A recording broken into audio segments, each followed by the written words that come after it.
Mrs. Sara Diskaya to please present and read before us your sworn statement. Sorry. Magandang umaga po sa mga kagalang-galang na senators at miyembro ng Blue Ribbon Committee, lalong-lalo na kay Senator Rodante Marcoleta, Chairman ng Blue Ribbon Committee. Joint statement ng namin mag-asawa. So I will read partial and then my husband will also read the other half of the sworn statement. So kami si Pacifico F. Diskaya II and Cesara Rowena Diskaya, mag-asawang nasa tamang edad, parehong Pilipino.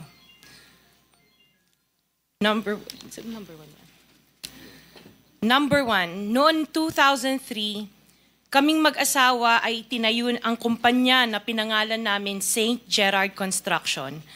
Ipinarehistro namin ito sa DTI, nakakuha ng contractor's license at nagsimula na lumahok sa mga pribadong construction projects. Number two, kinalaunan nagsimula na rin kami na lumahok sa mga government projects. Natuklasan namin na hindi naging madali ang trabaho sa mga government projects. Madalas mahirap ang paniningil ng bayad at matagal bago kami mabayaran ng gobyerno. Number four, hanggang dumating ang pagkakataon, lumapit sa amin ang isang kaibigan na si Voltaire Claveria at inalok kaming magkaroon ng proyekto sa national level gamit ang aming lisensya. Number five, ipinakilala niya ang sarili niya na nagtatrabaho para sa isang congressman at nangakong kapag nagbigay kami ng pera ay makakakuha kami ng proyekto.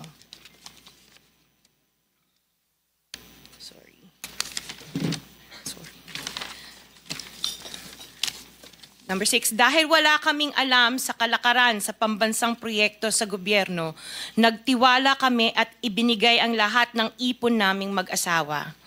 Sa kasamaang palad, niloko lang niya kami. Naglaho siya, dala ang pera naming mag-asawa. Nagpunta kami sa DPWH para i-report ang nangyari, pero hindi nila ito pinansin. Kahit ganon, hindi kami sumuko. Gusto ko pa rin gawin ng tama ang negosyo, kaya patuloy kaming sumasali sa mga biddings sa gobyerno. Sa kalaunan, ang kumpanya namin ay nanalo sa mga bidding sa mga proyekto sa national government sa pamamagitan ng patas na bidding. Ibinuhos namin ang lahat ng aming pagsisikap para maipakita ang kakayahan ng aming kumpanya na mayroong maayos na paggagawa, dekalidad na resulta at natatapos sa tamang oras. Nagkaroon ng konting tagumpay ang St. Gerard Construction, kaya minabuti namin mag-asawa na mag-expand at bumuo ng ibang kumpanya tulad ng Alpha and Omega General Contractor and Development Corporation. Ngunit nung nagsimula ang makilala ang St. Gerard Construction, dumating naman ang panibagong pagsubok. Unti-unti nagsilapitan ang mga district engineers at mga regional directors ng DPWH at mga chiefs of staff na mga mambabatas na nag-aalok ng mga proyektong sinasabi nilang pondo na mambabatas. Noong una, sinubukan naming labanan ng mga ito sa pamamagitan ng pagre-report sa DPWH at pagpapadyaryo ng mga tiwaling kawani ng gobyerno, subalit hindi sila natitinag sa mga ito. Sabi nila dapat tanggapin namin ang realidad na dapat kaming magbayad sa mga pambabatas kung gusto po namin magpatuloy na magkaroon ng project sa gobyerno. Kung hindi, binabala nila na matatanggal na sa listahan ang kumpanya namin at hindi na makakakuha ng kahit anong proyekto. Hindi namin ginusto kailanman na mapasama sa ganitong sistema, pero kailangan namin magpatuloy para sa pamilya at mga empleyado namin. Dahil sa aming paglaban sa mga tiwaling bidding, maraming beses naming naranasan na ma-disqualify ng Bids and Awards Committee ng DPWH na hawak ng mga mambabatas na nagpondo sa proyekto. Dahil naiipit na ang aming negosyo, lumulubog na kami sa lumalaking utang ng kumpanya at peligro sa buhay ng aming pamilya. Napilitan kaming makisama sa kalakaran kahit labag sa aming kalooban. Magandang umaga po, Mr. Chair at kagalang-galang na senators at miyembro ng Blue Ribbon Committee, lalong-lalo po kay Senator Rodante Marcoleta. Diretso na. Number 15. Sorry po. 16, paulit-ulit kaming ginamit ng mga nasa pwesto sa sistemang ito. Wala kaming magawa dahil kung hindi kami makikisama, gagawa nila ng problema ang project na na-award sa amin sa pamamagitan ng mutual termination o pagkakaroon ng right-of-way problem na parehong nagdudulot ng hindi matuloy ang implementasyon ng mga proyekto. Matapos naming manalo sa mga bidding, may mga opisyal mula sa DPWS ang lumalapit sa amin para humingi at kumuha ng bahagi niya sa halaga ng proyekto. Ang hinihingi nilang porsyento ay hindi bababa sa 10% at umaabot pa sa 25% na naging kondisyon upang hindi maipit ang implementasyon ng kontrata. Ito ay binibigay namin sa kanila ng cash. Ang bawat transaksyon ay may karampatang voucher at ledger na nagsasaad ng mga araw at kung kailan nila ito natanggap. Ilan sa kanila ay sina Terence Calatrava, former Undersecretary of Office of the Presidential Assistant of the Visayas of the Philippines, Kong Roman Romulo of Pasig City, Kong Jojo Ang of Uswag Ilonggo Party List, Congressman Patrick Michael Vargas of Quezon City, Kong Juan Carlos Arjo Aitaide of Quezon City, Nicanor Nicky Briones of Agap Party List, Congressman Marcelino Marcy Teodoro of Marikina, Congressman Florida Robes of San Jose del Monte, Bulacan, Congressman Leandro Jesus Madroño of Romblon, Congressman Benjamin Benji Agarao Jr., Congressman Florencio Gabriel Bem Noel of Anwaray Party List, Kong Leo de Ode Tariela of Occidental Mindoro, Congressman Reynan Arrogancia of Quezon Province, Kong Marvin Rillo of Quezon City, Kong Teodoro Haresco of Aklan, Kong Antonieta Yudela of Zamboanga, Sibugay, Kong Dean Asisio of Caloocan, Kong Marivico Pilar of Quezon City. 21. Mayroon ding mga kinatawa ng ilang politiko na nakikipagtakbo sa amin upang manghingi ng porsyento kapalit ng mga porsyento ng mga proyekto. Ang mga porsyentong ito ay 25% ay ipinipilit sa amin bilang karaniwang kalakaran na wala akong kakainang tanggihan. Ilan sa kanila ay sina Regional Director Eduardo Virgilio of DPWS Region 5, Director Ramon Ariola III of Unified Management UPMO, District Engineer Henry Alcantara, DPWS Bulacan First, Undersecretary Robert Bernardo, District Engineer Aristotle Ramos of DPWS Metro First, Pasig City, District Engineer Manny Bulusan of DPWS North, Manila Deo, District Engineer Edgardo C. Pingol of DPWS Bulacan Subdeo, District Engineer Michael Rosaria of DPWH Quezon Second Deo. Karamihan sa mga kawani ng DPWH na nabanggit sa itaas ay paulit-ulit na binabanggit ang delivery ng pera ay para sa kaisaldi ko na dapat at least 25%. Si Kong Marvin Rillo naman ay ilang beses na binabanggit ang pangalan ni Speaker Martin Romualdez bilang kanyang malapit na kaibigan. 25. Sa tuwing umiinom kami sa Wine Story, sa BGC at sa Shangri-La Mall, sinasabi pa ni Kong Rillo na lahat ng kanyang request para sa pondo ay galing pa mismo sa unprogrammed funds at insertion na inaaprubahan ni Speaker. Ang tao ni Marvin Rillo na si Bogs Magalong ang pumupunta sa amin para kunin ang pera sa aming opisina o sa Wine Story. Si Kong Jojo Ang naman, lagi ring binabanggit sa lahat ng project sa kanya ay papondo ni Speaker at ni Saldico. Mataas ang hinihingi sa project, dagdag pa niya, hindi naman lahat ng pera ay para sa kanya, kundi para kay Speaker at kay Saldico.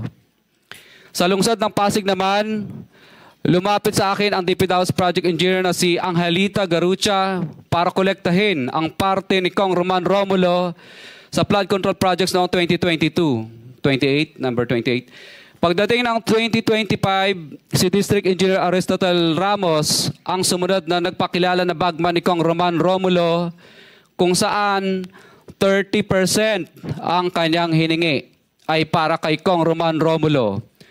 Sinabihan ko kay D.E. Ramos na masyado namang mataas, ngunit sinabi niya na walang magagawa dito dahil pondo ito galing sa unprogrammed funds at insertion galing sa taas. Sa ilang pagkakataon, ang mga politiko na personal na inabutan ng halaga ayon sa hinihingi nilang porsyento mula sa proyekto. Ang pagbabayad na ito ay hindi naman kagustuhan kundi isang hakbang na ginawa namin dahil sa matinding panggigipit.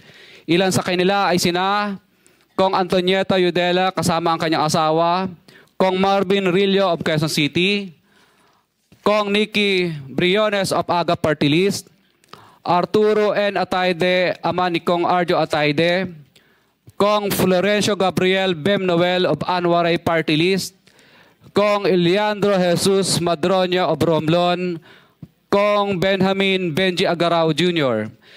Bagamat naging matinding pagsubok ang kabawasan ng pondo na nakalaan sa proyekto, pilit at matapat naming sinusunod ang bawat espesifikasyon na nakasaad sa Program of Works na nakasaad sa proyekto ng DPWH. Nakakasiguro kami na nagawa namin ng maayos at matapat ang bahagi o phase ng proyekto na na-award sa amin. Sa katunayan, hindi kami mababayaran ng DPWH kung hindi ito dumaan at pumasa sa maraming material testing na naaayon sa design ng DPWH. Ina-assess at ini-inspect ng DPWH ang bawat proyekto base sa natapos na parte o accomplishment. Napilitan kami na i-absorb ang kabawasan na ito na nagdudulot ng maliit na kita o pagkalugi sa ilang projects. Para makabawi, dinadamihan na lang namin ang partisipasyon sa mga projects. Taliwas sa mga lumalabas na may mga impormasyon sa publiko, hindi kailanman kami gumawa ng ghost projects. At masugid kami nag-i-inspect sa lahat ng aming mga natapos na projects. Handa po kaming tumistigo ng walang pilit at kusang loob bilang state witness at sabihin ang lahat ng nangyayaring katiwalaan ng Kamara, DPWH at iba pang mga kawani ng gobyerno upang gawin ang tama. Kami ay lubos na humihingi ng tulong sa Senate Blue Ribbon Committee na pinamumunuan ng buting Chairman Senator Dante Marcoleta at kay President Bongbong Marcos para sa proteksyon at seguridad ng aming pamilya. Ang salaysay na ito ay kusang loob namin ginawa at walang sino mang pumilit na gawin ito.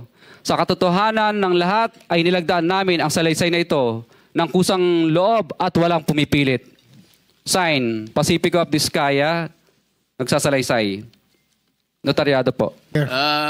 Mr. Pacifico Vizcaya and Cesaria Rowena Vizcaya, meron pong pirma sa inyong respective na pangalan. Ito po ba'y pirma ninyo for the record lang? Yes po, Chair. Thank you. Una ko pong tagatanungan dito po kay Ginoong Pacifico Vizcaya. Nabanggit niyo itong mga pangalan po ng mga congressman. Sila po ba mismo? Mukhang dalawa lang po yung binanggit niyo na personal ninyong inabot yung pera. Itong mga napakadaming pangalan na binabot ninyo, paano po ibinibigay yung parte nila, yung komisyon na sinasabi niyo 25%, 30%? Sino po? May tao po ba? May bagman po ba? Kadalasan po, ako po ang nagbibigay o minsan po may inuutusan po ako, nagtatawagan lang po kami para sa hinihingi. Maaari mo po bang ibigay sa amin sa komiting ito ang pangalan ng mga pinag-aabutan ho nyo ng pera kung hindi mismo yung mambabatas ang inaabutan ninyo? Maaari po ba or litrato man lang parang malaman ho natin kung sino pong inaabutan po ninyo ng pera? Kay Terence Calatrava po, nag-usap po kami nito sa kanyang kondo po sa Makati. Tapos ang inuutusan na lang po niya na kumuha po ay si Diane Tan. At saka yung kasama pa po si Andrew po ang pangalan. May mga contacts number po ako. Sila po ang tagakuha sa office. Pero iba-iba po ito. Iba-iba po itong mga bawat congressman. Iba-iba po yung kumukuha. Tama po ba? Opo, makadalasan po parang mga COS nila or mga pinagkakatiwalaan nilang tagakuha lang po. Opo. For example po, si Kong Roman Romulo naman po. Kadalasan po, si Kong Roman Romulo, ang tagakuha po niya, si tagakuha niya si Ma'am Engineer Angelita Garucha, empleyado ng DPWH yun. Tapos pinalitan naman po yun ni DE Aristotel noong 2025. District Engineer po siya ng DPWH First Metro. Pare-pareho po ba, Mr. Chair, yung komisyon, or whatever you want to call it, kickback, ang hinihingi po or magkakaiba? Ibang isang mababatas ganito ang presyo or halos standard po ang hinihingi nila at magkano po ba yan? Isa lang po ang pattern. Basta insertion or ang program po, 25% po lagi. Insertion or ang program, 25% po yon. Opo. Para po kanino raw? Para po daw po kay, lagi ko narinig ang salita nila kay Saldico at saka kay Speaker po, ang narinig kong salita. All right, Mr. Chair. I have no further questions. Mr. Chair. Senator Jinggoy. Mr. Chair. Mr. Curly, lahat ba itong mga binanggit mong pangalan na karamihan ay mga kongresista? Lahat ito, 25% ang binibigay mo? Kadalasan, opo. Wala bang mismo ang kongresista mismo ang pumunta sa'yo at binigyan mo ng pera? Ano po, kadalasan po, nag-uusap lang po, nag-uutos lang sa COS, pero kadalasan po, ang for example, si Kong Rillo, kadalasan po, binibigay ko po yun pag nagiinuman kami, o di kaya, yung tao po niyang si Bogs Magalong ang pumupunta. Pinipick up. Sino-sino pa dito sa mga nabanggit mo mga pangalan na kongresista na talagang sa kanya mo inabot sa For example po, kay Kong Madronya na lang.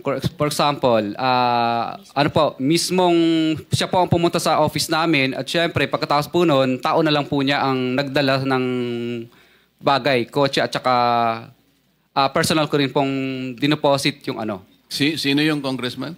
Kong Madronya po. Madrona o Madrona. Eliandro Yung Madrona. sa Romblon? Romblon po. For example, okay. For example po, ito na lang, si Kong Marcelino Teodoro ng Marikina. Ang tagakuha naman po nito sa akin ay si Bell Construction. Kasi ang nangyari po nito, pina-mutual terminate po niya yung mga project na napanalunan ko. Dahil, ano po, hindi po ako nagbigay. Kaya ang nangyari po nito, napilitan na lang po akong magbigay para i-award ulit sa panibagong ano po, bidding. Pero na-mutual terminate na po yung project. So, ang nangyari po nito, mataas, siyempre, pero hindi 25%. 18% lang po. Meron po ba kayong resibo, Mr. Chair, na not resibo actually, na corresponding document na naibigay mo na itong komisyon ni ganito o wala? Wala po resibo kasi hindi naman po sila paperless, paper trail. No paper trail po lahat ng transaction pero meron po kaming voucher. Ang voucher po namin, ledger po pala. Ledger, based on ano po? Ano bang sinabi ko sa ano? Dala mo yung ledger mo? Dala mo yung ledger? Hindi po. Binibigay mo? Hindi po.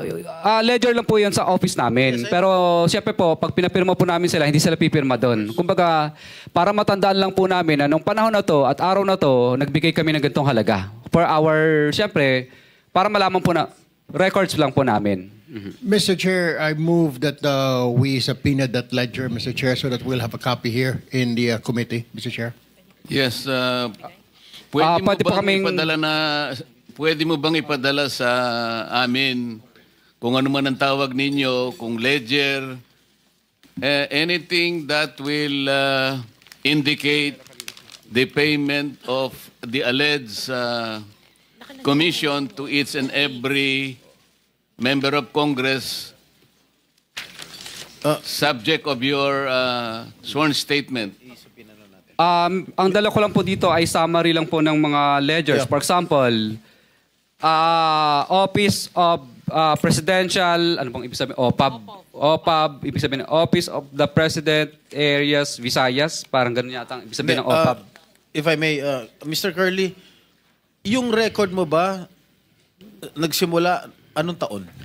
Actually, 2022 po lahat nag-start itong record po nito. What about before 2022? Wala ka record? Hindi ka... Hindi po kami nagre-record kasi sumasali lang po kami yung sumasali sa bidding at nagpapadyaryo. So, Mr. Chair, I move that we subpoena duces tecum all the documents or the ledgers that are in possession of Mr. Diskaya.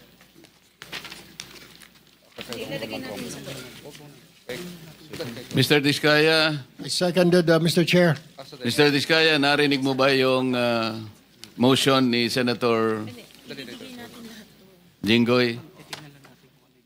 Kailangan ninyong ipadala sa Blue Ribbon lahat ng mga mapagbabasihan nating kung ledger man ang tawag nyo, kung ano man, hindi namin alam ang nomenclature, pero mapagbabasihan na pwedeng matukoy na nagbibigay nga kayo ng komisyon sa mga taong binanggit nyo sa inyong sworn statement.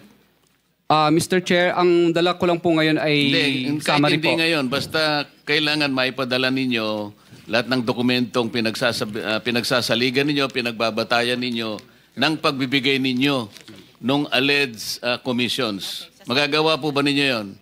Kailan po ninyo gagawin? Ipapaasa po namin. Sige po, salamat po. Any other members Senator Rapi, baka meron kang may tatanong ngayon. Sige. One question lang para dito kasi iba sana yung topic ko eh. Tuwing kailan po kayo nagbibigay ng parte nila? Was that before before the project is accomplished or after the project has been accomplished? Kadalasan po, Mr. Chair, kadalasan pag yung ma-award yung project. Ibig sabihin po, hindi po i-award sa iyo ang project kapag hindi ka po nagbigay. So, ibig sabihin advance? Opo, parang ganun po. Minsan naman po, pag may notice to proceed na, hindi ka nila pa kakolektahin, o di ka gagawan ka ng right-of-way project, right-of-way problem. Ibig sabihin, parang mutual termination ang kakarapin mo, right-of-way problem, at saka hindi ka makakolekta kapag hindi ka po yung niloko mo sila. So in other words, pag nakapag-advance ka na, siguro na makukuha mo na yung project. Sigurado po. Thank you, Mr. Chair. Mr. Chair. Senator Erwin. Opo, nagre-request po yung mag-asawa ng kanilang seguridad dahil natatakot daw po sila. Ano ho bang plano ng komite na ito? Napakaganda po ng inyong itinanong. Bago ko po kasi, nung matanggap ko po itong sworn statement na ito, ay kagad akong nakipag-ugnayan sa ating Department of Justice. At doon po ay sinabihan ako ng ating kalihim, Boyeng Rimulya, na pakisabi mo kanila na wag silang mabahala at nakahanda naman ang ating kagawaran kung sakasakaling sila ay mapatunayang hindi naman most guilty. Kasi po ang tuntunin sa ating State Witness Law or Protection Program, kailangan po mapatibayan natin na ang mga nag-a-apply ay hindi most guilty. Ibig sabihin, guilty ka, ngunit hindi ikaw ang pinaka-guilty. Kasi kung kayo po yung talagang pinaka-guilty, hindi po kayo mag-qualify. Ngayon, ang sabi niya, you can tell them that meron silang provisional immunity na hindi naman sila basta-basta uusigin na lang.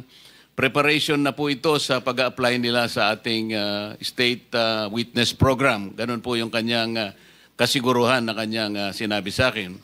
Kaya yun po ang aking maitutugon sa inyo ngayon. Mr. Chair. Senator Bato and then Senator Sherwin. Thank you, Mr. Chair. Unang-una, I would like to thank the Diskaya couple for giving everything that they know to this committee. I just would like to advise the Diskaya couple, Mr. Chair, na kung meron mang bulletproof yung sasakyan ninyo na yung magaganda sasakyan, gamitin na ninyo. Sa dami na pagbaba sasakyan ninyo niya, ngayon dito, gamitin ninyo. Because I'm very much concerned sa iyong security dahil sa bibigat ng mga pinagsasabi niyo dito, hindi niyo alam, kahit na yung congressman na binanggit niyo, walang interes sa buhay niyo. Merong gustong sasakay, halimbawa mga taga-kaliwa o mga NPA dyan, para guguluhin itong Pilipinas, aambusin kayo, tapos ituro doon sa mga congressman, gulo na ang Pilipinas.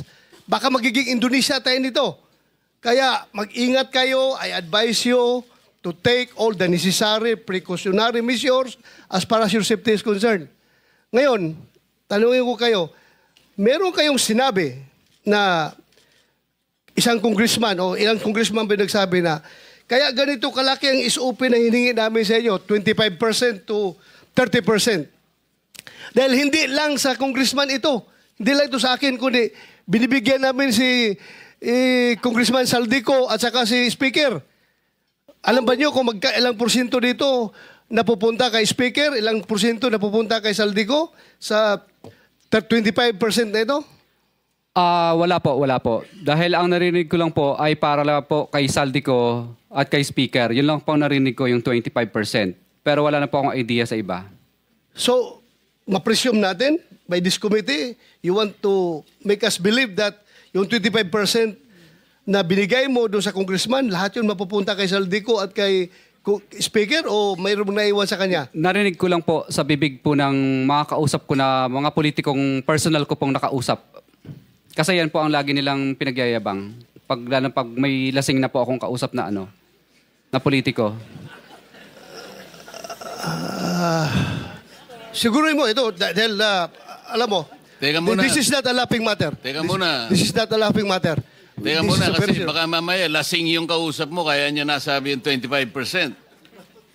Pag tinatawagan din po ako, lagi din pong pinagmamayabang na pinahihingi na po sa taas.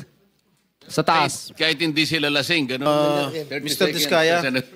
Mr. Diskaya, o kung sino sa inyong mag-asawa pwede sumagot. Itong bang mga binanggit nyo mga taga-DPWH na tumanggap ng 25%, marami ba kayo dito mga hiningan ng tulong? Na mga tinext nyo na humingi kayo ng tulong?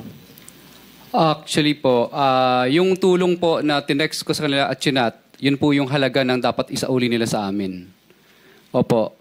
Na balanse pa po. Iba kasi yung pagkakaintindi ko sa mga text mo ron sa mga ibang pinag-text nyo na messages, wala ka na raw pera sa bangko, na-freeze na raw yung pera nyo sa bangko, kaya nangihiram kayo ng 30 to 40 million pambayad sa abogado. Am I correct? Yes po. O bakit iba yung sinasabi Yes mo po, sa opo. akin? For example po, yung katulad po kay Kong Arjo Atayde po. Bali, 60 million po ang sinabi ko sa chat ko. Kasi 16 million po yung pinababalik ko sa kanya. Pinababalik mo sa kanya? Na Anong klaseng chat ito? pera po. Na pera po. Na ibinigay mo kay Congressman Atayde, ganun ba? At sa tatay po niya. Sa tatay niya? Opo. Well, hindi. Okay. Doon sa mga ibang tinext mo, kaya nyo, katulad ni Congressman Atayde, tumulong ba? Binalik ba? Hindi po. Nakiusap Kasi po na... yung tenor ng text mo, doon sa yung pinabasa sa akin, hindi yun ang tenor mo eh. Ang tenor ng text mo, humihiram ka ng pera dahil wala ka na raw kapera-pera, na-freeze na raw yung pera sa bangko at kailangan mo ng pambayad ng abogado. Correct? Yes po, Your Honor. Pero hindi mo pinapasoli kung ano yung dapat isoli. Hindi po. Bali, utang po ang dating ng tema ng dating ko, pero pinasasauli ko po yung mga kinuha nila sa akin. You want me to read the text that you forwarded to one of the officials of the DPWH? Yes po, sige po. Gusto mo? Yes po, lahat po. Tinext ko sila lahat, napakarami po nila. Opo, napakarami po nila. Hindi ganun ang tenor na pinababalik mo yung pera. Ang sinabi mo dun sa text na yun, wala ka ng pera. Ibig sabihin, kung hindi ba sila tumulong sa'yo, idadawit mo sila rito. Hindi po, I'm hindi not po. defending them, ha? I'm not defending them, ha? Mr. Chair, bali, ang ginawa ko po, lahat po itong mga gumamit po sa amin, tinext ko. Tapos, gusto ko lang pong malaman sa kanila na kahit isa po sa kanila ay walang tumutulong sa amin ngayon at kami po ay kinukutya ng buong publiko. Kaya tinesting ko lang po sila kung maaasahan po ba sila. Dahil nung panahon po na ginagamit nila kami, patuloy po kaming bigay ng bigay po sa kanila. So, mapapasin niyo po, kahit isang reply, nagtataguan lahat, hindi nila kami binilikan. Hindi naman po namin talaga kailangang mangutang sa kanila. May pera pa naman po kami. Pero tinesting ko po sila, sabi ko ganito pala itong mga manggagamit na to. Nakakasama ng loob. Mabuti pa, tawag dito, mas mabuti pa na, pangalanan ko na lang sila. Dahil una, ginamit nila kami pero sa panahon nung kami naman ang nangailangan, talaga namang pinabayaan po talaga nila kami o hindi sila malalapitan. At katunayan, iba po doon sa mga tinat ko, may mga, undelivered, obligations.